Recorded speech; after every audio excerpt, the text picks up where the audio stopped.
yesterday was the first time I've ever heard DaBaby. It's unfortunate. How do you feel? I've seen him on Instagram with a lot of diamonds, many times. And I was like, who is this guy and why is he so rich? Yeah. But he owns his own record label too. I don't know that much about him. Okay. I just know he's a TikTok sensation. Is that how we got? He has a banger on TikTok that has a dance that goes with it. It's called Bop. I'll teach you it after we're done.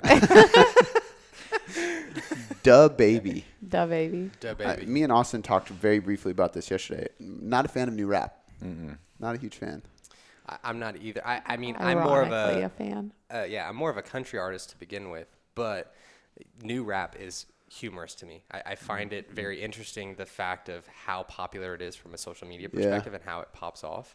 And I find it very humorous in general, like the lyrics themselves and just how obnoxious it is cool to me. It's like so bad sometimes it like does bop because you're like, man, this sucks. Like, yeah, I don't resonate with that. There's some catchy songs sometimes, but it's very hard for me to get into newer rap. And then my friends give me shit because I'm constantly listening to like really old, not even like classic hip hop that you can be like, oh, that's just like old school. It's like 2000s, like early 2000s. I'm still in there.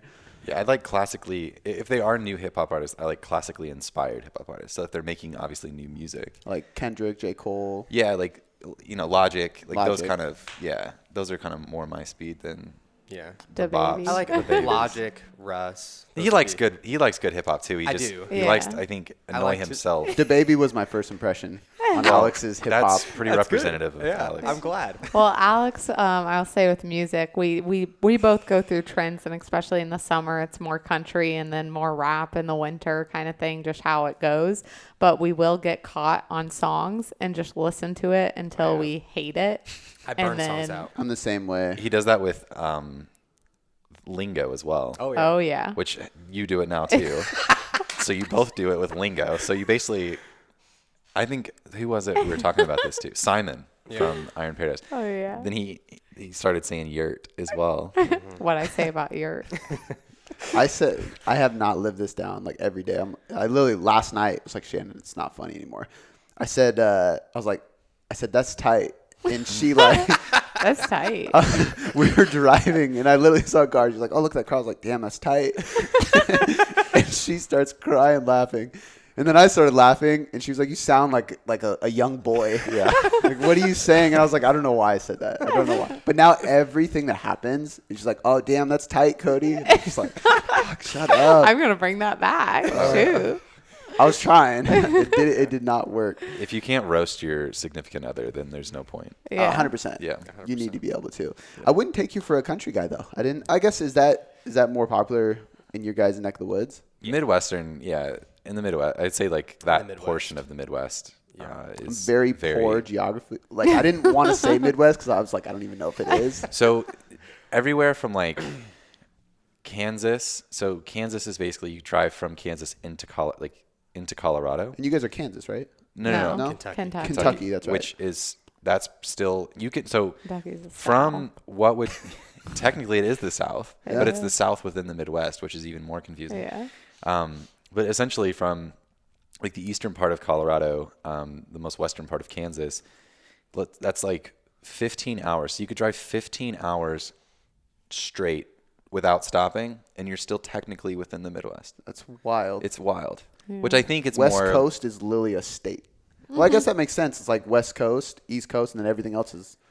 I think it has to do with... Why is it Midwest? Why isn't it... Because there's no Mid-East. Middle East is... Well, like... You don't want to say that. So that's what I say to Cass, because I always just say like, oh, I'm from the Mid-East, or I'm from the Middle East, which clearly like you can deduce like I'm very white, very white European looking, and obviously sound like I'm from the U.S. So clear as day, like I'm clearly not from the Middle East that you're thinking of, like a worldview. I'm from the Mid-East of the United States, which it's just, I poke fun at it. But in terms of like, I honestly think it's like a historical thing that we've hung on to because, I mean, obviously we started out on the East Coast within, the British coming over. And then, that's exactly why. And then makes way more sense now. They labeled things based off of that. And I think since the expansion out into the quote unquote West with like, let's say the gold rush, like in the 1800s, then they were able to kind of like label that the West. And so I think they've just honestly stuck with that. Yeah. Same with why Kentucky is the South, where geographically, like, it's not necessarily super Southern, but comparative to what they had at that time, that was the South. But it is funny because I went to school in Kentucky, and a lot of people are kind of like, oh, that's not really the South. Like, it is touching northern states. It is more close to the north, but it has that like very Southern. Yeah. Very Southern. And that's why, like, I don't look at Florida as Southern, even though it's at the bottom of the map. Yeah. But it's not like Southern as in like Georgia, Mississippi, Kentucky. Like I see that as like Southern. Tennessee. It's funny because so Shannon grew up listening to country. I hated country. And I only was like, okay, I will listen to it because like I wanted her to be happy. Right. And now like she catches me like bobbing my head. I've been to a couple country concerts. Like, but I will like, I'll listen to Chris Stapleton on repeat. Yeah, I can get down with that. But that's more like bluesy than it's more rocky, bluesy than it is country. Like I even hear a little like Stevie Ray Vaughan in them and stuff versus just straight country. But Chris Stapleton writes for most popular country artists. That's wild. what he started as. He was the writer for all of them, and then he started to sing. Someone himself. found out he could sing. Yeah, and then it's all over. But like he wrote a ton of country. That's crazy. Because he's definitely my favorite. I like Luke Combs. We went to a concert with him recently. We were just there. I was going to say, Oh, really? if you say Valentine's Brian, Day. I'm going to take this headphone. No, that's actually the one I despise. Thank like, you. I mean, he's cool. He's a good guy, I'm sure, but Don't like his music. Luke Bryan, if you're listening, we still think you're a good guy. he sounds like his nose is plugged constantly. But we went to a concert, and it was probably the same tour as you guys went to. And who opened up for him? Ashley McBride. Yep. Oh, okay. So it was But different Morgan over here. Whalen? Morgan Whalen. Yeah. So shout out to Kevin Klug, trainer of Luke Combs. I'm good friends with him, and I work with some of his clients. So we came, and he like showed up at our seats, and we're like, come down to the lower level. So we went like literally right in front of Luke. Dang. And he was like, you want to grab a drink with me? And I was like, sure. So he took me backstage, and Morgan Whalen's like sitting there, and I'm getting whiskey with him. And then I go take a pee, and I'm in the urinal next to him. Don't even think anything of it. Walk out, and I like say bye and everything. And Shannon's like, what were you doing backstage with Morgan Whalen? I'm like, who? Like, who's that? She was like, the guy that just opened. And I was like, oh, I was peeing next to him. I was just peeing. She was like, no fucking way. And that was the first time I ever heard of him. But it was a good time though. Country concerts are fun just because everybody's there to like have fun and party. Exactly. I went to a Florida Georgia Line concert way back. They're good. And live was Fun really to see fun. live. Yeah, really cool live. But overall, it's grown on me. Good. Yeah. It's good to hear. But The baby's gonna grow on you after we get done here. I don't know, man. No, I don't think so. I don't know if I can do that. Even like Future, like there was like a couple songs, but even him, I was like, Yeah. Migos, I was like, dude, I can't do this. That's a hype squad. Those It are is the hype those squad. are the humorous people that I find. Yeah. I find it so funny. It is funny. It's Yeah. funny that that's rap. Yeah. Have you has anybody watched Hip Hop Evolution? We Such a haven't. good documentary on Netflix. Yeah. Really, really cool. It's just cool seeing the story of everybody and like how hip hop has evolved, like Eminem's story, 50 Cent's story, Lil Wayne's story, and then like Master P and Jay-Z, like even the old timers and stuff like that. And even before that, like Two Live Crew, Tupac and Biggie had a very short section, which I was happy about because I was like, I don't want to watch another documentary just talking about Tupac and Biggie. Right. But that was really good documentary. So we can actually answer some fitness questions if you guys want. Sounds Yeah, good. we've Is that my covered our cue? geography, Geography. hip hop, and Hip hop, and I a think little we're bit of country. we're good now. So we got quite a few questions. Some I can tell who are the people that ask like questions to my podcast because some of them are like really long. So we'll see how we attack those. Trudy Maves has 4 questions. First one is women with periods, how to work with the hormones.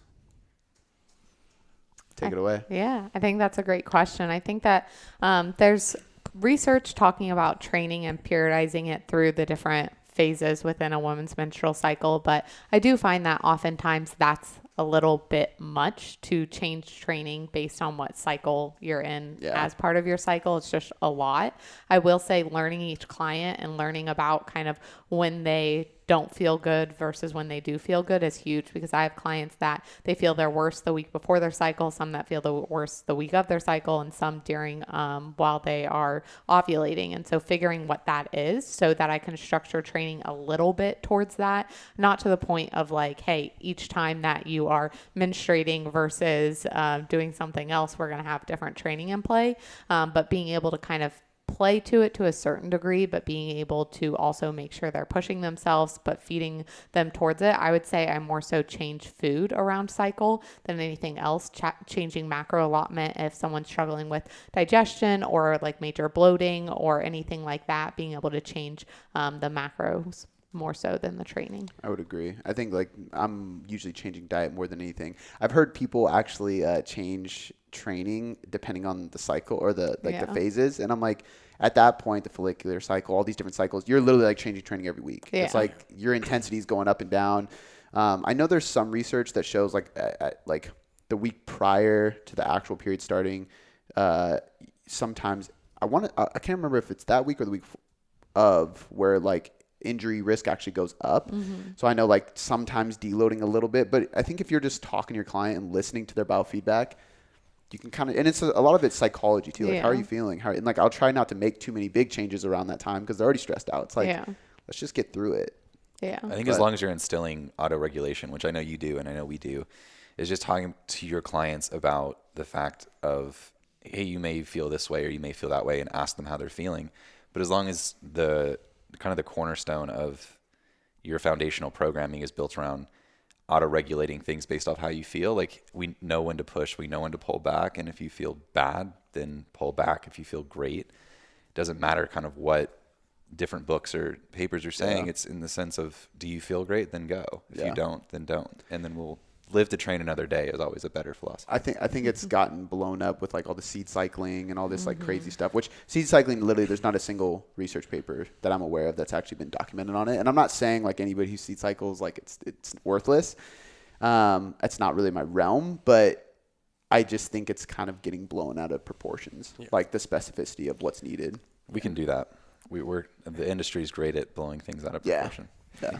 I think in 2018, I had read Lyle McDonald's book over women's health and had really submerged myself into trying to work around everyone's cycle. And it just doesn't necessarily pan out for everyone. So like just making it to each client is huge. I think understanding it makes sense because it's a great book. And it's phenomenal. And I mean, he goes in all of his books, it's like so much detail into every little aspect. So it's helpful as a coach to understand those things, but what's applicable isn't always the whole book. And I think that's like same with research studies, right? Like people will read a study and they think they need to immediately apply it or apply this to everybody or apply every piece of it. And it's like, look at the context and look at the theory behind it and apply what makes sense, right? Apply the aspects that actually work with, because I think practical application in like what's done theoretically or with research is two completely different things sometimes. Yeah.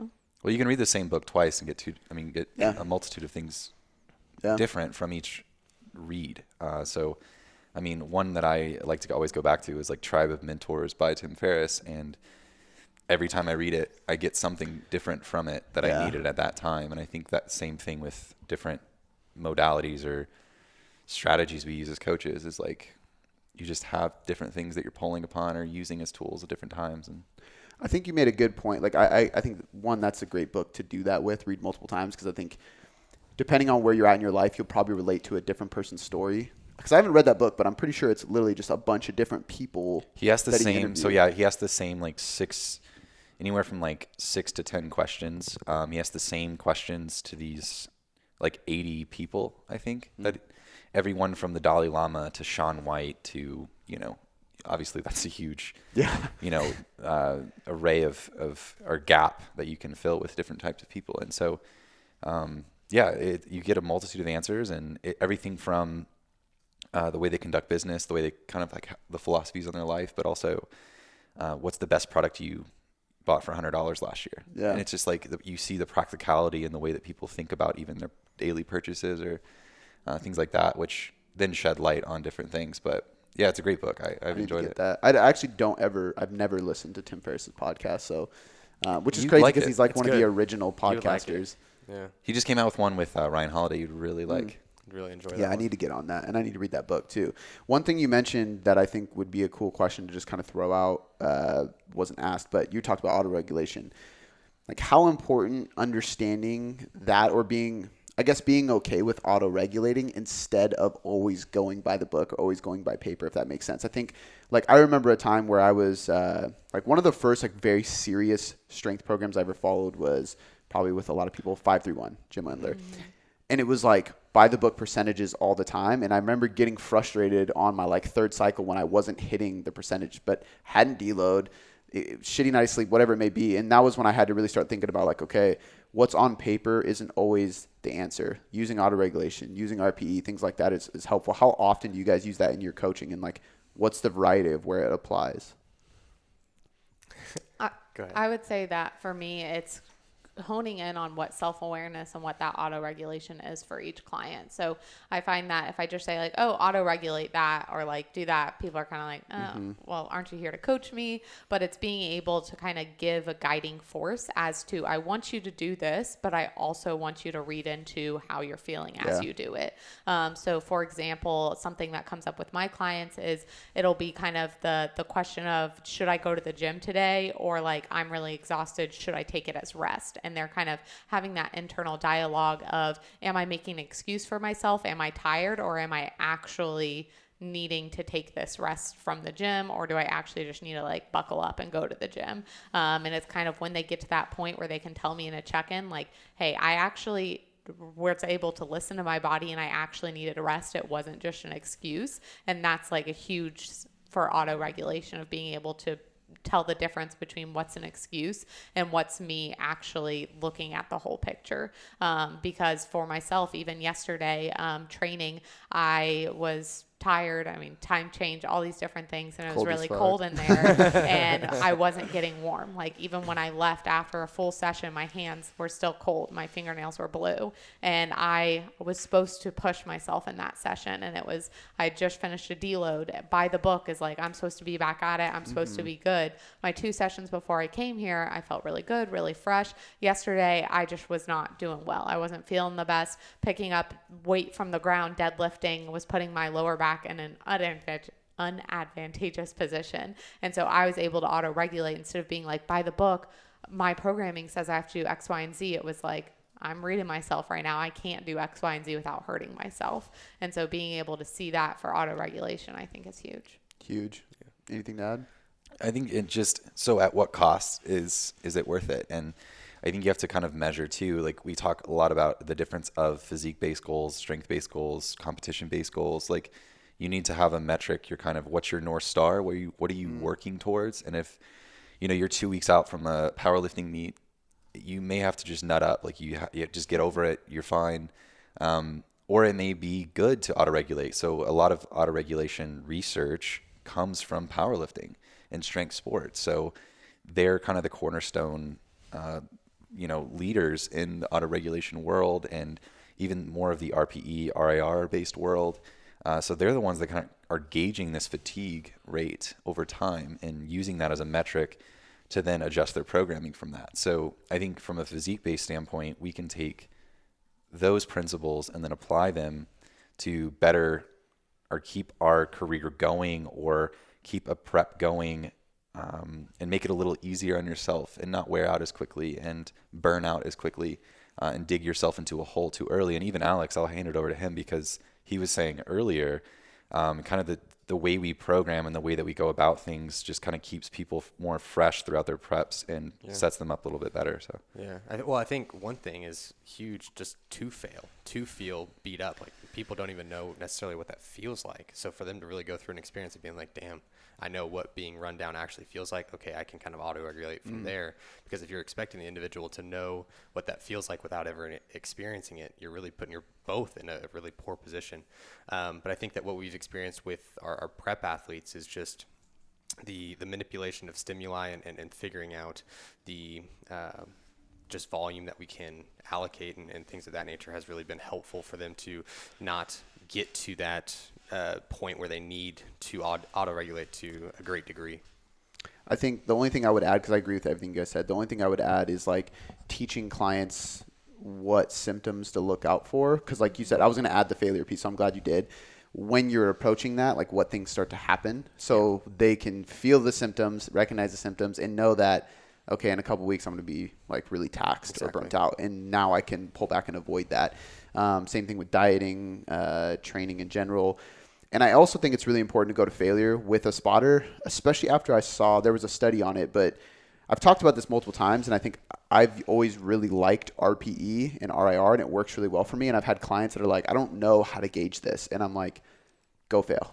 Like, take it all the way, because there was this study that was on the bench press, and it was like, and you guys probably saw this, was like a 10 rep max. And they said, everybody put your 10 rep max on the bar. We'll spot you. I think the average was 16 reps. The lowest was 12, and the highest was 26.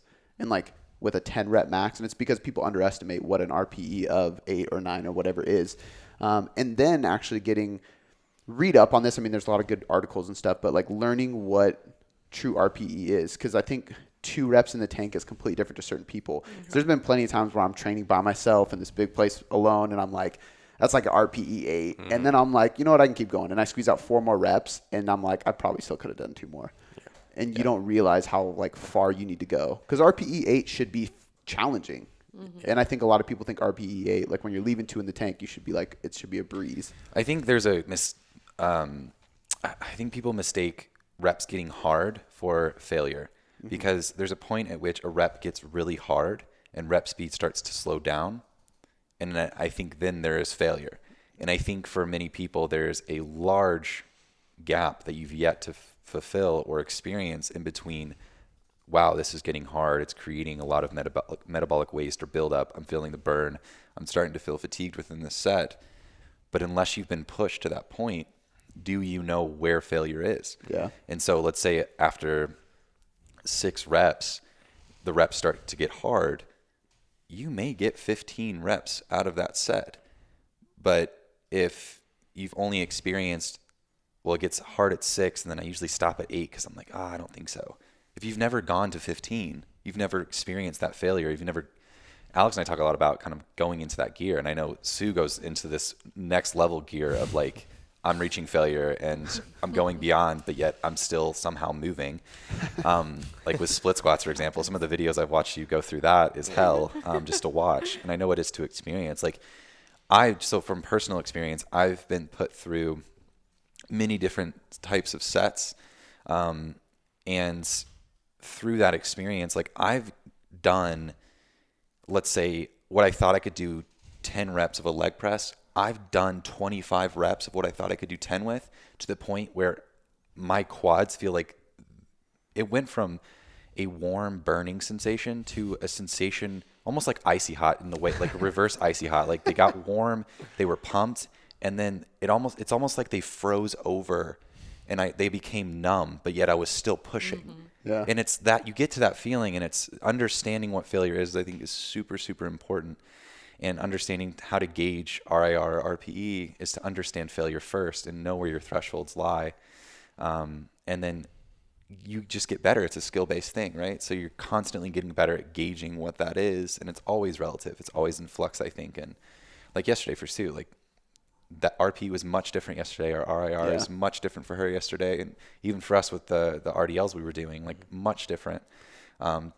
To a different session where, you know, we've debilitated ourselves and gone way past the point of what we thought we could, based off a certain just environment or lead up to, or how well you've eaten or how well you slept. Yeah. And there's just so many factors. Try to word it as today's RPE for that reason. I think that's important. That makes sense, when people are reading it, then it's not just like, well, usually I can lift 300 pounds. So an RPE would technically, and you get those people that are very analytic. Based. Exactly. But you get people that are thinking that, well, I've done an RPE of 8 for this many reps at this weight before, so it should always be that way. And it's like, well, no, today's RPE is different. Right. But I 100% agree. One of the things I do, it's easier with a personal client or somebody you're training in person, especially, to teach this, because you can have that conversation. But since we have a group and a membership with training, it's been really hard for me to teach everybody RPE the right way. So one thing I've done with most of my programs is, like, week 1, you're either doing like a 3 rep, because I tend to stay away from a 1 rep max, but a 3 rep or an AMRAP with, like, depending on the lift. Like, I've done them for myself with like body weight on a trap bar, AMRAP, and you can get so many reps. But that gives you your gauge of like, okay, what is a real RPE? And I get people to do it on lower body lifts, upper body lifts. And then week 2 is kind of like a deload, just to not really deloading anything, but they're familiarizing themselves with new movements. So it tends to be a deload anyway. And then week 3, it's like, okay, well, now we're starting to ramp things up. But you have that knowledge of what max is, if that makes sense. Yeah. Cool. So her second question is, how do hormones change for men with age? How do we incorporate those changes in their nutrition? And she had a third question that basically said same question for women. So we can kind of just, I think, encompass this as, what do hormones do as they age? I'll speak first and just say, like, regardless, I mean, there's going to be differences in what hormones do this, but for the most part, they decline. Yeah. I mean, like, at the end of the day, like, for men, testosterone starts to drop. For everybody, like, this isn't necessarily a hormone, but like something to think about is like muscle protein synthesis declines, and like our need for more protein increases as we age. Thyroid gland pretty much declines in everybody, male and female, but there's obviously some sex hormones that change with women, especially as they approach menopause. But I think the biggest thing to, like, without overcomplicating this, is that hormones just slow down, tap out, decline. They're not as efficient or balanced as we age. And how do we incorporate, what do we do with nutrition basically in order to stop that? And I guess, like, I would just say periodizing your nutrition better, so you're not constantly dieting, because if your body is aging, it's really just a stress response, right? Your hormones start to slow down. Muscle protein synthesis starts to slow down, so you can increase protein a little bit higher than the typical person would need to. Make sure you're not dieting for extended periods of time. And really, just like, more so than that, just manage stress as a whole. I think, like, this is a good follow-up topic from the Autoregulation. When we first had Blakely, I remember just being like, well, I mean, my schedule's saying, like, I'm good. Like, I'm just going to keep training 5 days a week, lifting. And I got like 2 weeks in, and I was literally like depressed, and I was confused. Like, I just had a daughter, like, business is good. Why am I so sad all the time? And I was just like smashed from a few weeks of trying to train like I was, and I wasn't sleeping obviously as much as I normally do.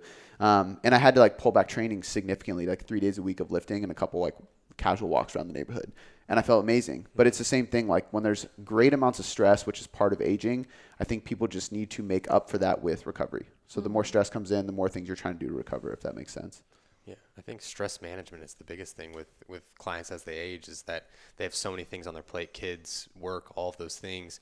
As you manage stress, you see better response from a hormonal perspective too. I think too many people glorify hormones right now too, though. Like, I think it's like a really big topic of everybody's trying to optimize hormones and do all these crazy things and even metabolic adaptation. It's something that you should be concerned with, but I think a lot of people are like, they use it as like a fear mongering thing. It's just part of dieting. Like, you're going through it right now. There's nothing you can do about it. If you're a lighter body weight, your body adapts to support a lighter body weight, right? And it's just, if you're eating less calories, that's part of dieting. But I think, like, there's so many hormone experts right now, and there's nothing wrong with that. And I think we should have knowledge about hormones. But I personally think it's kind of blown out of proportion. I think people use it as an excuse to, like, not be able to move forward or not be able to see results. And it's like, you're just not creating a deficit.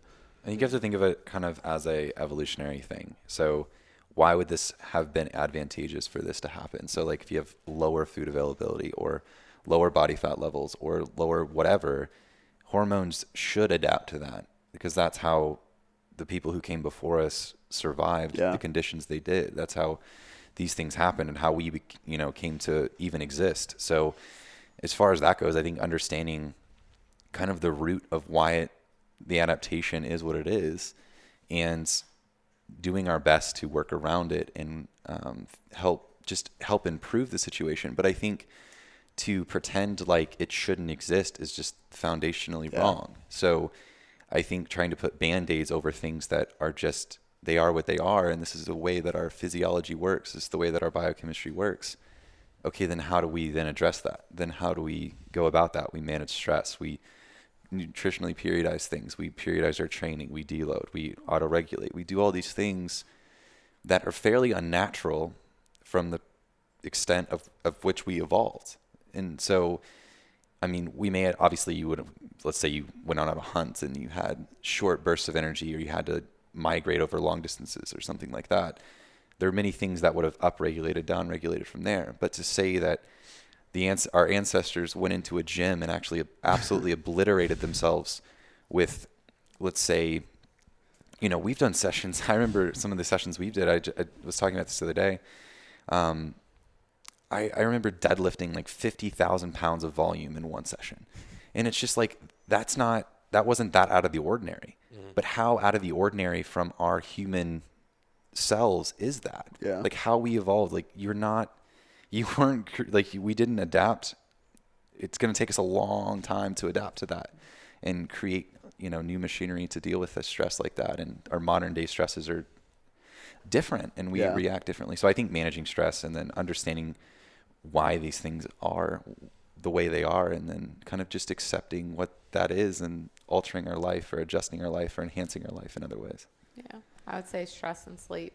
So many people take sleep to the side as well, but I would say as far as optimizing hormones go, making sure your stress is managed and your sleep is prioritized will go a very long way. Really. I think just that awareness, the awareness of what happens, the education behind what happens, and then how to help it with these things is the biggest thing, because it almost becomes easier to accept and manage if you just get what's going on. If you understand, like, oh, it's the end of the world. Even like typically dieting causes cortisol to be higher on a more frequent basis. Well, it makes sense. If I have no food, cortisol goes up, adrenaline goes up. Because of that, I can hunt, I can run, I can find food easier. So it makes sense. But when I know that, it's like, okay, like, no, this is normal. Cortisol can be a little higher. How can I mitigate that? How can I blunt that a little bit, instead of like letting it stress me out more and thinking I'm doomed, and then that inherently increases cortisol more, and it's just like a never-ending loop. Or periodizing, just really quick, or periodizing your nutrition in the way of giving yourself periods of higher carbohydrates during different diet breaks and stuff like that. Because another reason why cortisol would be, or kind of spike or be elevated, is because you have low blood glucose. Yep. So if you have low energy levels within the body itself, and let's say your liver needs energy, or you need energy or something like that, and you're just at rest. Let's say, your liver's trying to supply these things because your muscles are quite selfish with their glycogen storage. So your liver has to basically keep up with all of this stuff and get glucose to the brain and all of these other things, and run these other organs that are incredibly vital to us surviving, and way more important than our muscles are in the grand scheme of things.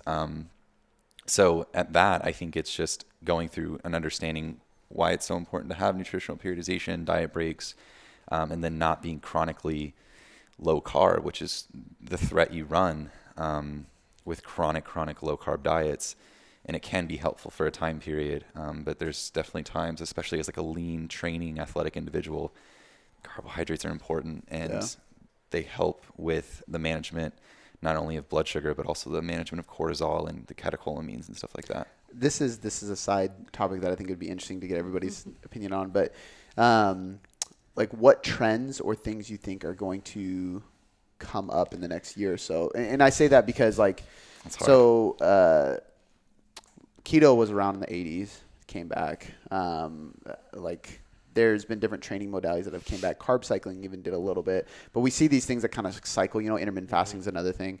And I said this somebody asked me this, and I was like, I have a feeling like ultra-high carbohydrates diets are going to come back. And I think like low-fat diets are going to come back because they were popular in the 90s. So if we look at like a time perspective, it makes sense that it would probably cycle around again here soon.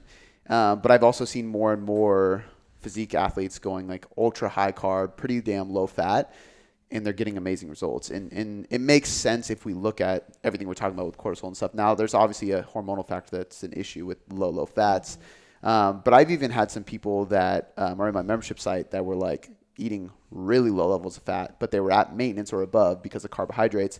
And I was like, I don't know if I would recommend that. And they were like, well, I'm doing blood work, and it's like, everything looks amazing. What type of fats are they, though? Are they essential 100%. Fatty acids? Are they? And that's what I wouldn't know, because it's just like a member that I'm like, I'm not doing their nutrition, so I don't know the details. And I think that plays a big role. If you do go low fat, like you have to really be particular about what kind of fats you are taking in. But that was like one of the things that I saw that I was like, I think that might be a trend that comes back, is like high carb diet. I mean, we went through fasting, we went through like the paleo thing, which is starting to die off a little bit. We went through keto. Still there, but it's starting to die off, and I think the next thing is going to be ultra high. Do you guys have any like ideas of training or nutrition things?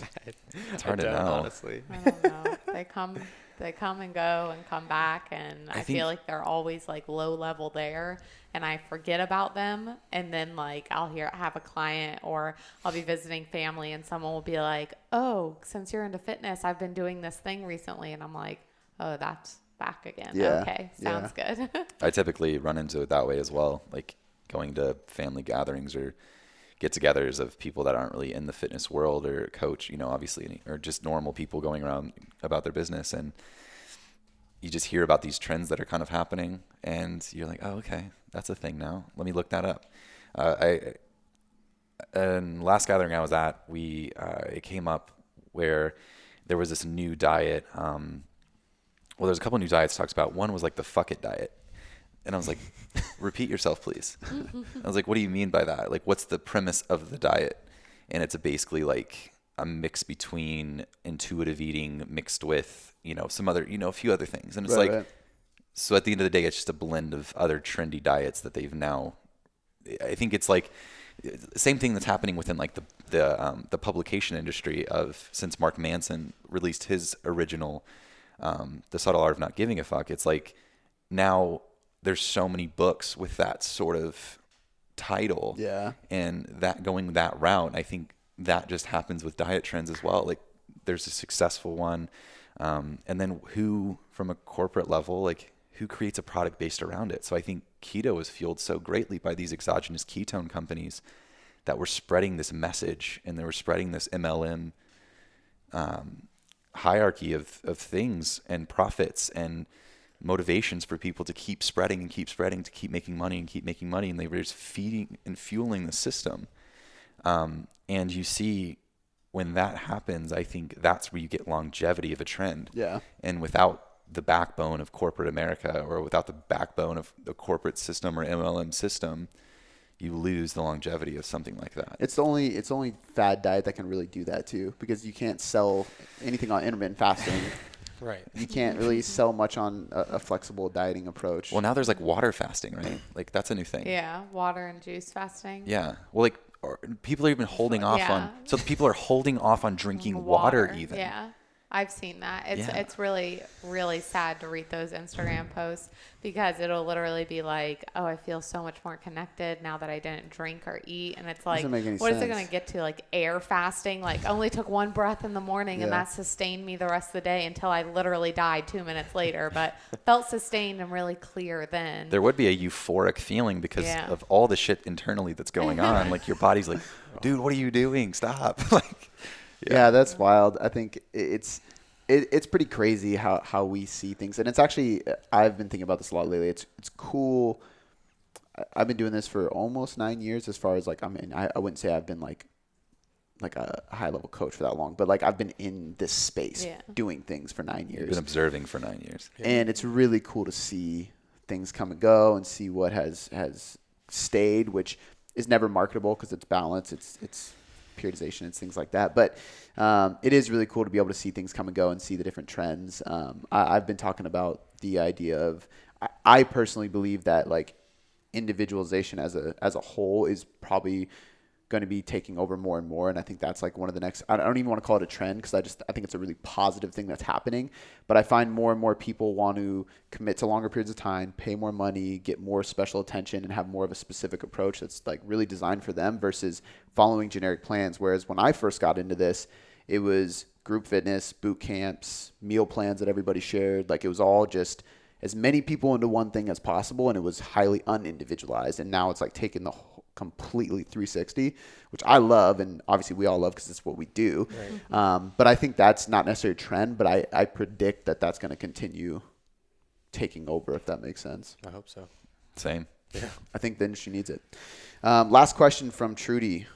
When we have a client who needs to lose 100+ pounds, how? I cannot bring her to 1,000 calories a day. I won't do it. Well, I definitely don't think you need to do that. I'll let you guys start this one since I started the last one. I mean, we've already kind of touched on diet breaks, but I think that one thing that we implement with a lot of our lifestyle clients is like 8 to 10 weeks of dieting, and then 2 weeks of a diet break, getting back to maintenance, and then just kind of bouncing back and forth is going to be advantageous. But I wouldn't push for me personally, and you both can speak for yourself, I suppose, but I would say like 14 to 16 weeks of dieting, and then it's just going to be a long, long process. I mean, that much weight, you've got to have the athlete or individual commit to, I mean, a year, 2 years, like really digging deep into a very committed process, because I mean, it can happen faster, of course, but the ability to keep that weight off is going to be the challenge for that individual for the rest of their life. And so you've got to set them up with the tools to make that happen. We talked about that on our interview that we did earlier, which won't be out by the time this airs. But Listen to it after. those like long-term diets, it's like making sure you step into it and you don't just tell the person, okay, we're dieting, and there's no end to it. It's like, let's set up a timeline where it is 12 weeks or it's 14 weeks or it's 16 weeks maybe. But there's diet breaks implemented in. We have a maintenance phase afterwards, even if you're not even close to your weight loss goal. If you have 100 pounds to lose and you lose 30, still taking a maintenance phase because diet fatigue is going to settle in. So if you want to keep going until you hit that 100, I think taking those breaks is so important along the way. Being proactive with, I mean, I had a girl that came to me and she had lost over 100 pounds and she still had a decent chunk to lose. And I was like, well, what have you done to do that? And she was like, well, I've just dieted until I lost 100 pounds. And I was like, well, now you're set yourself up in a very unadvantageous position, because you can't diet now for a little bit, because we need to get your body back in a spot to be able to. And as we talked about on our podcast, of just the fact of you need to be upfront with them. Like, you can't lose 100 pounds in one dieting phase. Yeah. You can, but is it right to do so? So being able to put together a structure, put together a plan, have those diet breaks, but also making sure, like, you don't need to take her to 1,000 calories. The first 15 pounds are going to be a lot easier than the last 15 pounds. That's for sure going to be the case. But with that, and especially with that much weight to lose, it's very hard as the individual to be like, well, I still have weight to lose. Why would I eat food? Yeah, why would I stop? Why would I eat food when that's doing the opposite of what my goal is? Yeah. But being able to lay it out for them is going to be absolutely huge, instead of just being like, oh, we're doing a dieting phase, 100 pounds, here we come. Yeah. It's like, we got to do this in sections. This is going to take you time. And like you talked about, just if you didn't gain it in 4 weeks, you're not going to lose it in 4 weeks. Yeah. So how long it took you to gain that 100 plus pounds to be in that spot, you're going to have to take time to get it off. And how you go about that is all dependent on the individual. You know, there's some people that are highly motivated off fast results, and those people, I'll take a much more aggressive approach, and I'll take more frequent diet breaks, because I want them to see immediate results, because that fuels their adherence to keep going with me. Whereas some people, that just is too much, too stressful, it gives them anxiety. So for them, it's like, hey, we're going to take a really slow approach. So with that person, it's a very small deficit, and we're just focusing on eating better food, not going to fast food anymore, walking more, moving more, and just slowly losing weight. Other individuals, like, there's a lot of research that shows, like, you can put really heavy overweight people on a very low calorie diet, and they're not going to see very negative physiological adaptations until they lose a lot of weight, because they have so much stored body fat that they could survive on. But from a mental perspective, that's really tough on people. Very difficult. So again, that's where, like, research is one thing. Like, I interviewed Dr. Stefan Guillenet, the author of Hungry Brain. And this is something we kind of debated on, actually. He was of the fan of, like, being much more aggressive and taking people on a harder approach. And my reasoning was kind of like, when you're doing 8-week studies with obese individuals, that probably is the best route. It's in a metabolic ward. I'm working with people for a year. They're not in a research study. They're not getting paid to do this. They have a normal life. It's a completely different scenario. So I think in real life, it really depends on the individual. I think nutritional autoregulation is something that I hope gets more traction, because I think training autoregulation is one thing, but I think nutritional autoregulation is another. And I think the ideology of it is around, and we use it, but I don't think it's as concrete as the training autoregulation. So basically all I mean by that is using what we just talked about with training, but doing that nutritionally. Like, you have to be in communication, and that's something that we talked about in our episode about tailoring the coaching method, right? And individualizing nutrition and training, and just individualizing the coaching experience is communication with your clients. And I think at the end of the day, you go at the pace at which they can go, especially if it's someone who is a obese or morbidly obese person.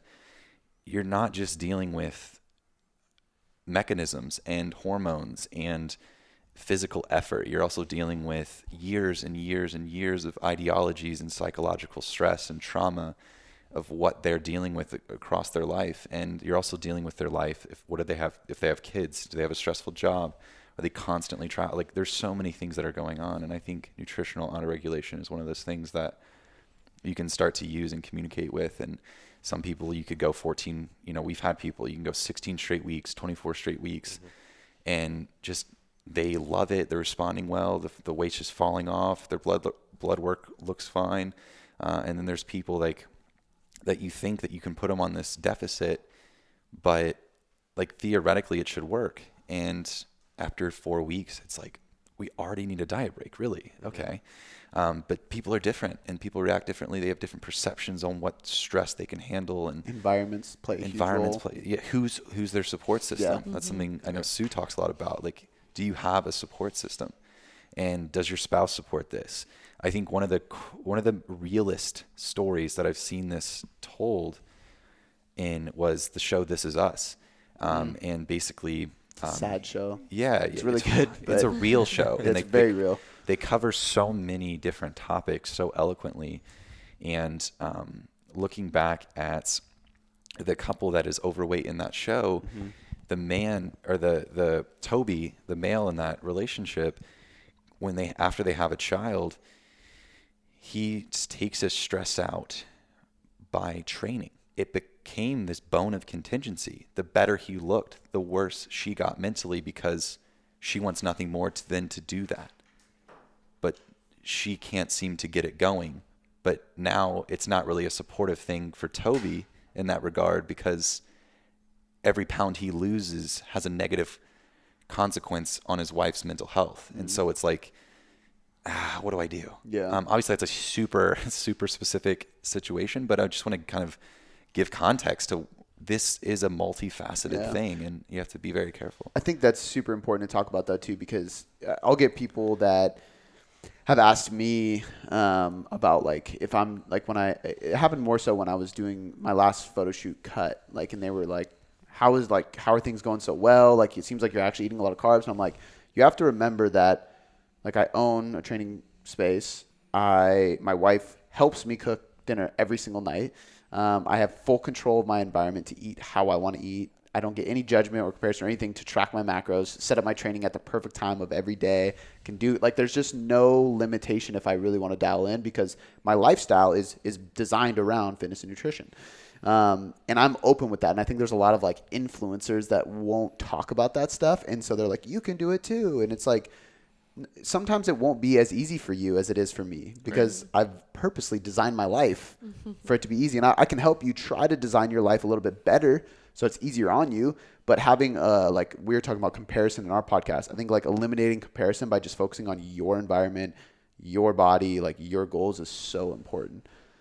100%. So I think that's a good analogy, talking about them too.